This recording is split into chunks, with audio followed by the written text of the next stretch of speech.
Hi guys, welcome to Khushi's Kitchen. Today I am going to prepare a Bengali dessert named Anaros Chutney from my homestyle cooking recipes. If you like the video, then press the like button and share it more with your family, friends and relatives too. Please consider the channel Khushi's Kitchen for subscription and press the bell icon to get notified of my upcoming new cooking recipe video updates in advance. Let's start the video and quickly have a look to the ingredients which are enlisted for making this pineapple chutney. The ingredients with detailed measurement are given here on the front page after starting the video. আনারসের চাটনি বানাতে এখানে আমি একটি 1.5 KG মতন আনারস নিয়েছি। প্রথমে আনারসটি ভালো করে ধুয়ে ওর মুখের দিকটা টেনে খুলে নিচ্ছি এবং এরপর আনারসটা অর্ধেক করে কেটে নিয়ে তারপর মাঝখান করে ছোট ছোট পিস করে কেটে নিচ্ছি।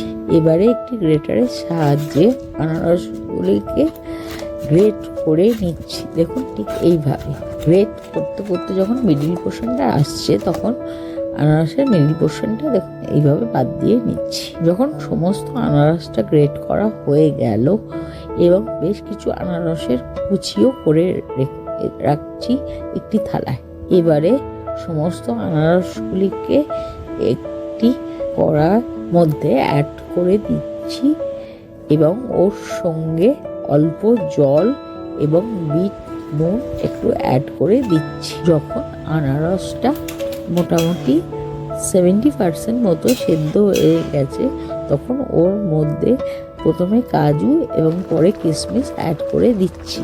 মিনিট 4-5 ফোটার পর ওর মধ্যে বেশ কিছু চিনিও অ্যাড করে দিচ্ছি। এবার চিনির রসে ওটাকে ধীরে ধীরে যখন ঘন হয়ে আসছে তখন ওর মধ্যে বেশ কিছুটা বেদানাও দিয়ে দিচ্ছি।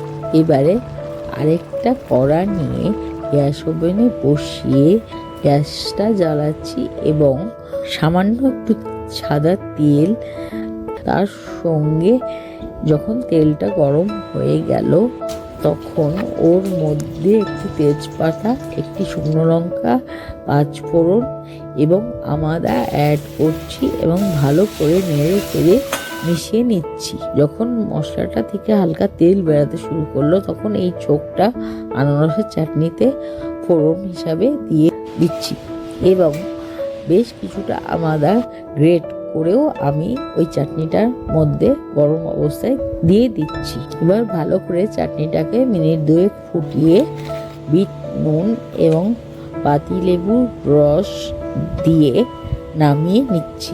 তৈরি হয়ে গেল আমাদের জনপ্রিয় সুস্বাদু আনারসের চাটনি বেদানা দিয়ে।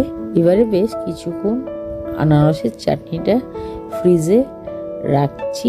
যখন চাটনিটা ঠান্ডা হয়ে গেল তখন একটা সার্ভিং প্লেটে নামিয়ে নিয়ে চেরি দিয়ে গার্নিশ করে পরিবেশন করছি। If you like the recipe then do try it at least once at home and let me know by comments in comment section below. I am ending today's video for the time being with this prayer that all of you will stay well-being and also celebrate the festive season very well with a new cooking recipe video. Till then, stay tuned, stay connected. Thanks for watching. Thanks to all.